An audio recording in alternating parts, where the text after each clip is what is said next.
They tell you it is the happiest day of your life, a fairy tale spun in golden promises and light. But step into the shadows with me, and I will whisper a different truth about the most gilded of cages. A wedding day is not always a beginning of joy. Sometimes it is the start of a war.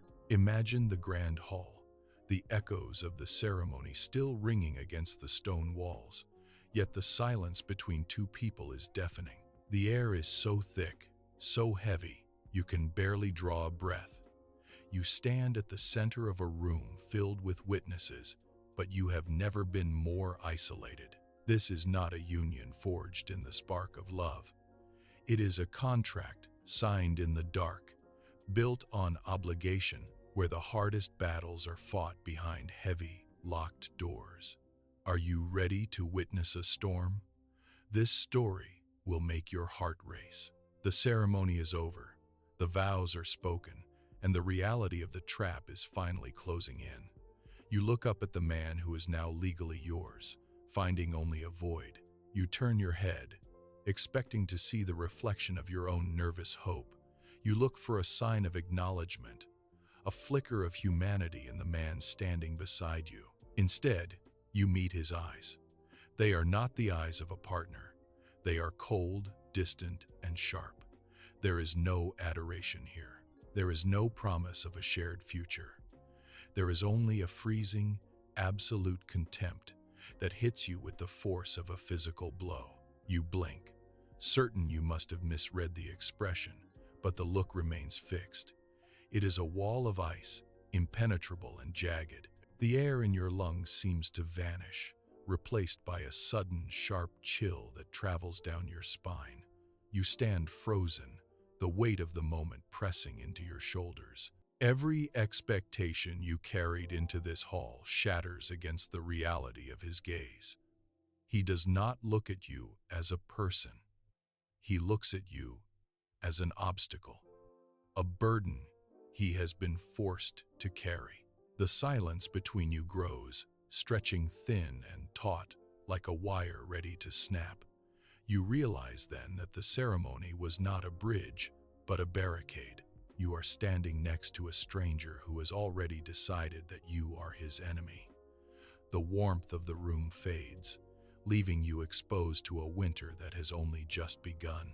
The public vows have faded into the rafters, leaving only the weight of the ink on the parchment. This union was never meant to be a meeting of minds or a merger of dreams. It was a transaction, cold and calculated, signed in the dark to satisfy demands neither of you could escape. You feel the heavy stone of the hall pressing in, a physical reminder that the doors are now bolted against the rest of the world. There is no escape from the reality of this arrangement.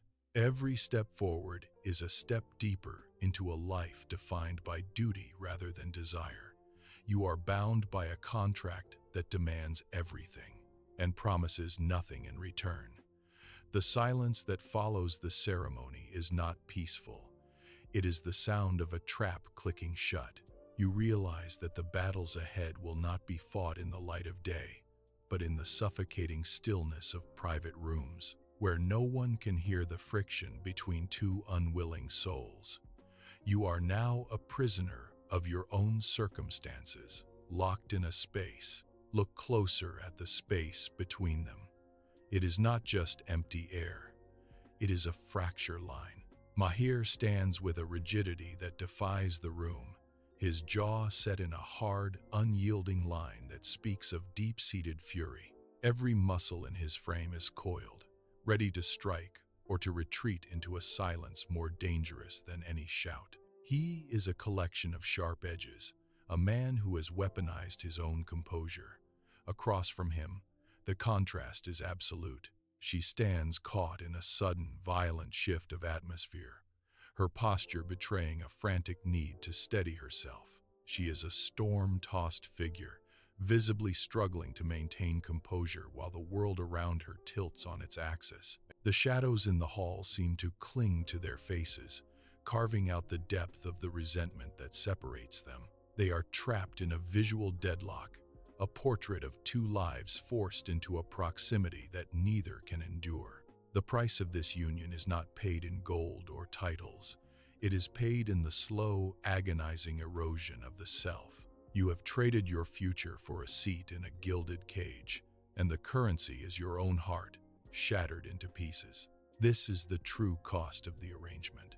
A life where your choices are no longer your own, where your path is paved by others. You look at the road ahead and see only a void where your ambitions used to be. Every dream you once held is now a ghost. You are not just a partner in this marriage, you are a casualty of it. The future you envisioned has been stripped away. You feel the hollow space in your chest where your autonomy once lived, now filled with the leaden realization you have been sold. There is no room for growth here, only the steady, rhythmic ticking of a clock counting down the days until you are consumed. You have lost the ability to define your own existence, and you understand that your own agency is gone, stolen by those who hold your fate. The final echoes of the ceremony die against the high, vaulted ceiling. The last of the guests have retreated, leaving the grand hall to the hollow resonance of their own footsteps. The noise that filled this space only minutes ago has vanished, replaced by a silence so profound it rings in the ears. It is not a peaceful quiet. It is a heavy, suffocating pressure that settles over the floorboards like a physical weight. You stand in the center of the vast expanse, the air suddenly turning thin and difficult to draw into your lungs. Each breath feels like a labor, as if the oxygen itself has been drained from the room, leaving only the cold, stagnant remains of a celebration that never felt like one. The silence is a wall, thick and impenetrable, rising up between you and the man who now stands just a few paces away. You can hear the faint, rhythmic thrum of your own pulse, a stark contrast to the absolute stillness of the hall. The silence is not just an absence of noise, it is a presence, a living thing that watches, waits, and tightens its grip on every corner of the room. You force your chin up, compelled by a desperate need to find some sign of recognition in the man who is now your husband. You look toward him, your eyes scanning his face for a trace of warmth, a flicker of hesitation, or even a hint of shared burden. Instead, you find a void. His eyes, a striking honey brown, have hardened into something unrecognizable. They are not merely cold, they are shards of ice, piercing and sharp, reflecting nothing but a deep, absolute contempt. There is no humanity in that stare, no acknowledgement of the person standing before him. It is a calculated dismissal, a wall of frost. You try to hold his gaze, to challenge the sheer weight of his disdain, but the intensity of his focus is overwhelming. It feels as though he is looking through you, stripping away your defenses with a single, icy glance. The air between you seems to crystallize. The realization settles into your chest, heavy and cold, as you recognize that the man before you has already decided you are nothing. The stillness of the hall shatters the moment he shifts his weight. He does not rush, yet his movement carries the inevitability of a collapsing structure. With every step he takes toward you, the space in the room seems to warp and shrink. He is a dark, overwhelming force, a shadow that detaches itself from the periphery to dominate the center of your world. As he moves, the light in the room appears to dim, swallowed by the sheer intensity of his presence. You try to retreat, but your heels catch against the stone floor, pinning you in place. He is no longer just a man standing across from you. He is a wall of pressure, a storm front rolling in to claim the territory you occupy. The air grows heavy, vibrating with the static of his proximity. You can feel the heat radiating from him, a sharp contrast to the coldness in his eyes, yet it offers no comfort. It is the heat of a furnace, intense and focused. He stops only when he is close enough for you to hear the steady, rhythmic sound of his breathing. The room feels impossibly small now, the ceiling pressing down, the walls closing in.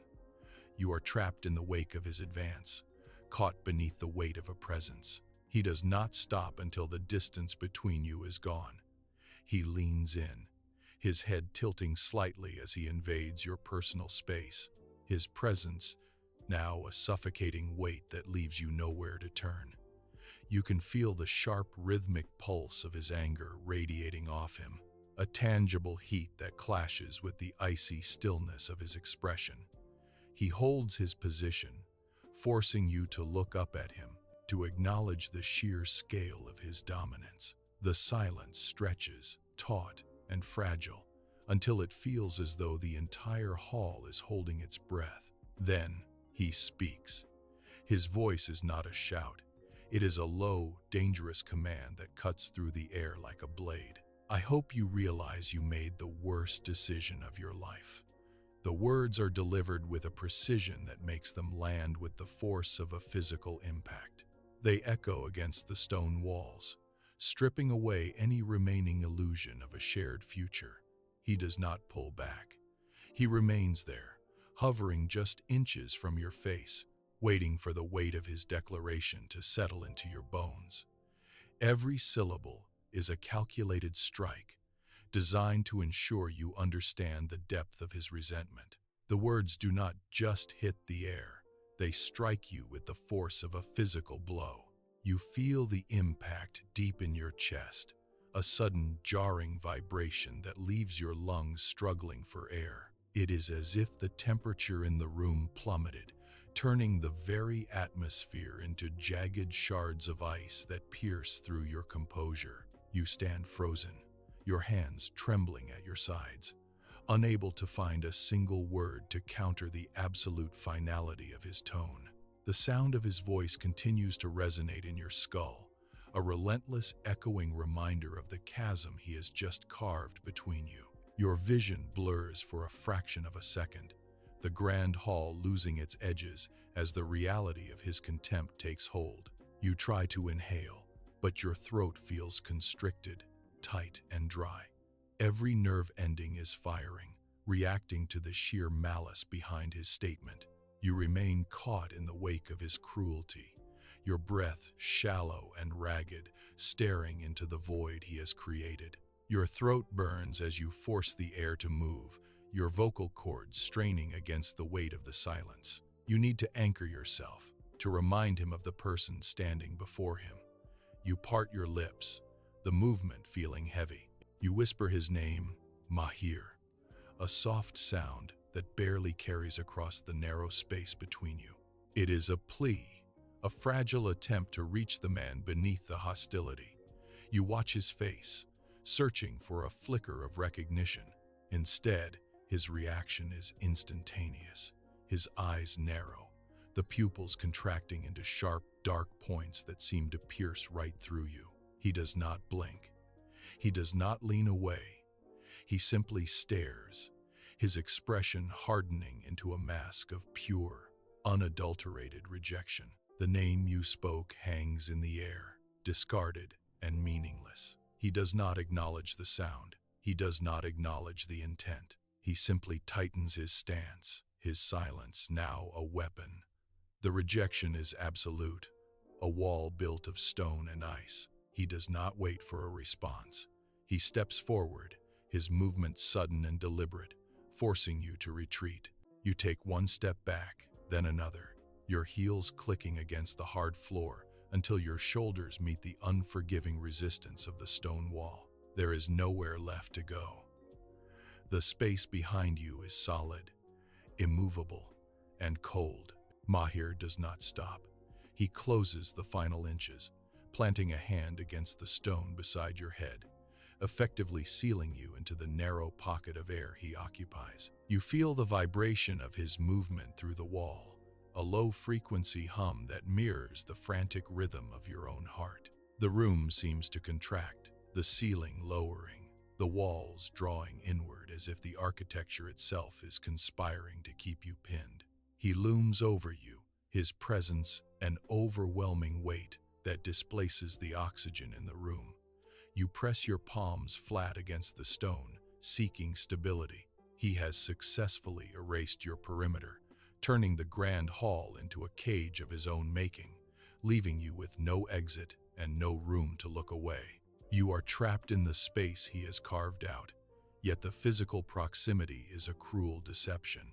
Though his breath brushes your skin and his hand remains pressed against the stone inches from your shoulder, the reality of your connection is non-existent. You look into his eyes and find not a person, but a landscape of jagged, frozen earth. It is a vast, uninhabitable tundra that stretches out between you, a silent expanse where nothing can grow and nothing can survive. You reach out mentally, trying to find a bridge, a path, a single point of warmth, but there is only the biting wind of his indifference. The distance is not measured in inches or feet, but in the thousands of miles of ice that separate your intent from his perception. You are standing in the same room, breathing the same air, yet you are stranded on opposite sides of a continent that has never known a thaw. The silence between you grows, heavy and crystalline, reflecting the absolute emptiness of the space he has created. The coldness of the tundra begins to shift, replaced by something far more volatile. A sudden, intense heat starts to radiate from him, rolling off his frame in rhythmic, suffocating waves. It is not the warmth of comfort, but the searing pressure of a furnace stoked by pure, concentrated fury. You feel it against your skin, a dry, scorching current that makes the air in the narrow space between you feel dense and unbreathable. Every time he shifts his weight, another pulse of this heat washes over you, stinging like a physical blow. You try to draw a steady breath, but your lungs refuse to expand fully. The oxygen seems to have been burned away. His anger is a tangible force, an invisible tide that rises higher with every passing second, threatening to drown you in its intensity. The space is no longer just a cage. It is a pressure chamber, and the walls are beginning to vibrate with the sheer, unchecked force of his resentment. The pressure reaches a breaking point.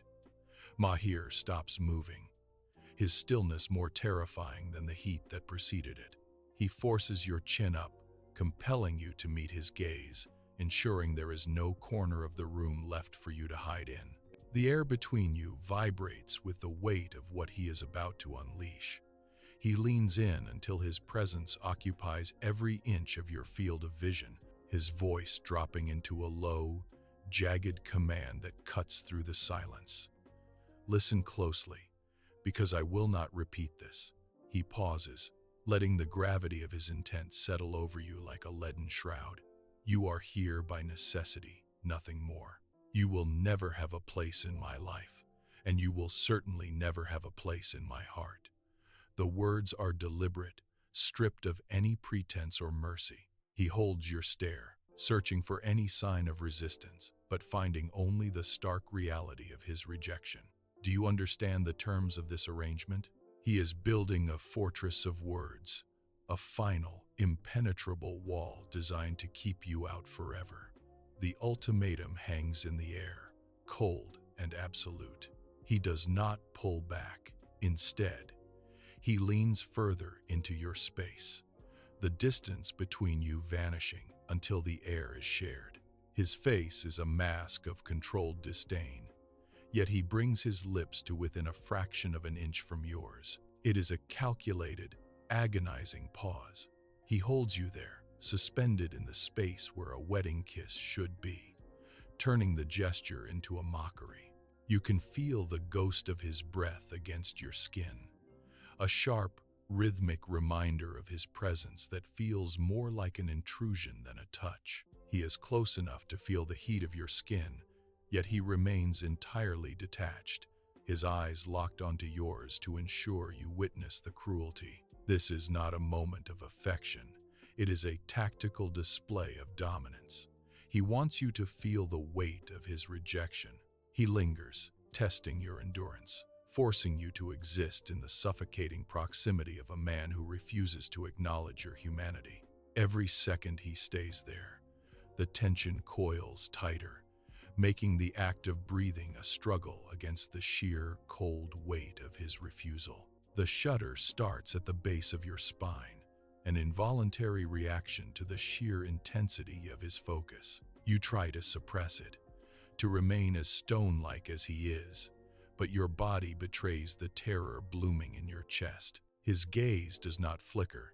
He watches the movement, his eyes narrowing as if the tremor itself is an insult he must endure. The heat radiating from him is no longer just a sensation.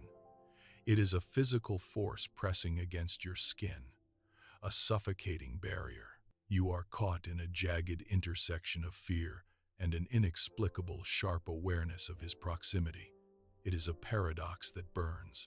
You want to pull away, to break the invisible tether holding you in place, yet you are frozen, pinned by the gravity of his anger. The air in the room feels thin, scorched by the friction of his hostility. You can feel your heart hammering against your ribs, knowing that any movement you make will only tighten the cage he has built around you. He does not move, but his voice drops, turning into a low, jagged blade of sound. I said, "Do you understand?" The question is not an inquiry. It is a demand for total capitulation. He presses his hand against the stone wall beside your head, effectively sealing the last exit. The cold surface of the wall bites into your back, a sharp contrast to the suffocating heat radiating from his chest. He waits, his eyes burning with a demand that leaves no room for hesitation or defiance. You try to find your voice, but your throat feels constricted, as if the very act of speaking might shatter the fragile silence. He tilts his head slightly, his gaze intensifying, daring you to challenge him. You realize then that there is no path out of this moment. You look up, meeting his stare, and force the words out. A quiet, broken yes slips past your lips. As the word leaves you, he pulls back just an inch, his expression hardening into a final, icy satisfaction. He has his confirmation. He turns away, his posture radiating the absolute certainty of a man who believes he has won. He thinks this is the end of the narrative, a clean severance where he remains the master of his own fortress. He believes that by forcing a single word of submission, he has successfully locked the door and thrown away the key. But he is wrong. His arrogance is a blind spot, a jagged crack in the foundation of his own design. He treats this union like a machine he can calibrate, a cage he can bolt shut, yet he fails to account for the volatile nature of the human spirit. He walks toward the window, his movements precise and controlled, unaware that the very silence he demands is already beginning to fray. He mistakes compliance for defeat. He assumes that because the voice was quiet, the will is broken. He believes he is the architect of this prison, but he is merely a guest in a structure that is already starting to shift. Mahir believes he can build a fortress out of cold stone and pride, but he forgets that the heart is not a structure. It is a wild, unpredictable current. He treats this union like a ledger, balancing debts and demands, yet he ignores the most fundamental truth of human connection. The heart does not obey blueprints. It does not respect the boundaries of a contract. It is a treacherous thing that thrives in the very places he tries to seal off. He thinks he can lock his feelings away, burying them under layers of resentment and distance, but he is only creating a pressure cooker. Every wall he constructs is merely a surface for the inevitable crack to form. He is fighting a war against his own nature, and he is losing ground he does not even know he possesses. The more he tries to suppress the pull of this bond, the more he fuels the fire he claims to despise. He is a man standing on a foundation of sand, convinced it is granite. He cannot control the tide, and the cage he built is actually a trap for himself. The distance he maintains is a lie, a thin line drawn in the dust that is destined to be crossed. It happens in the narrow hallway, a space too small for two people who refuse to acknowledge each other. He reaches for a heavy ledger on the side table at the exact moment she moves to pass. Their shoulders brush. It is a brief, sharp contact, a collision of heat against the cold air of the room. He recoils as if burned, his hand snapping back to his side, but the damage is done. The static of that touch lingers, a sudden, electric pulse that neither can ignore. He stares at the space where they collided, his jaw tightening, his breath hitching in a way that betrays his composure. She stops, her back to him, and in that silence, the air shifts. It is no longer just resentment filling the room. It is a raw, kinetic awareness. Mahir retreats to his study, seeking the sanctuary of his work. But the silence is no longer empty. It is filled with the phantom echo of her presence. He finds his eyes drifting to the door, waiting for the soft click of a latch or the rustle of movement in the hallway. He tells himself it is vigilance, a necessary caution against an intruder in his life. But the lie is wearing thin. He tracks her schedule with a precision that borders on the pathological. He knows when she enters a room, when she leaves, and how long she lingers in the quiet corners of the house. This is not the cold indifference he promised himself. It is a dark, gnawing preoccupation that demands his constant attention. He catches himself watching her when she is unaware, his gaze lingering on the way she moves, the way she carries the weight of their shared silence. He tries to sharpen his resentment, but the blade is dulling. A new sensation takes its place, something heavy and relentless that he cannot identify. Mahir paces the length of the study, the floorboards groaning under his weight. He tries to dissect his own anger, to pull it apart and find the cold logic that once anchored him. It is impossible. He realizes with a jolt that the intensity of his rejection is not a vacuum. It is a furnace. You cannot sustain such a concentrated, burning hatred without a corresponding force feeding it from beneath. He stops at the window, staring out into the dark, but he sees only the reflection of his own turmoil. This is not indifference. Indifference is quiet. Indifference is empty. What he feels is loud, jagged, and demanding. He grips the edge of the desk until his knuckles ache, finally forced to confront the truth. He is pouring his entire soul into this resentment. The hate is a mask, and beneath it, something else is stirring a volatile, unnameable heat that is rapidly consuming his resolve. The control snaps. It does not happen with a grand gesture, but with a single, involuntary step toward the door. Mahir leaves the study, his movements jagged and uncoordinated. He finds her in the hallway, standing near the window. The air between them is no longer cold. It is electric, vibrating with the force of his own suppressed desire. He stops inches away, his breath hitching in his chest. He tries to speak, to deliver the usual cutting remark, but the words die in his throat. The fire he tried to cage is now consuming the very foundation of his resolve. He reaches out, his hand hovering in the space between them, trembling with the effort of restraint. She does not move, and that stillness is the final spark. The distance vanishes. He closes the gap, his palm brushing against her arm, a touch that feels like a brand. The heat is absolute. He is no longer the master of this house, but a man drowning in a fire he can no longer extinguish. The silence in the room is heavy, pregnant with the weight of everything left unsaid. Mahir pulls his hand back as if burned, but the sensation of her skin lingers, a phantom heat that refuses to fade. He turns away, pacing toward the shadows of the far wall, desperate to reclaim the icy distance that once defined his existence. It is a futile effort. The air around him feels thin, lacking the oxygen of his former detachment. He stops, his shoulders rising and falling with jagged, uneven breaths. How long can a man hold back a tide with nothing but his own stubborn pride? He looks back at her, his jaw tight, searching for the old resentment, but finding only a hollow space where the anger used to be. The ice is not just cracking, it is dissolving. Every second he spends in this room is a second closer to a total collapse of his defenses.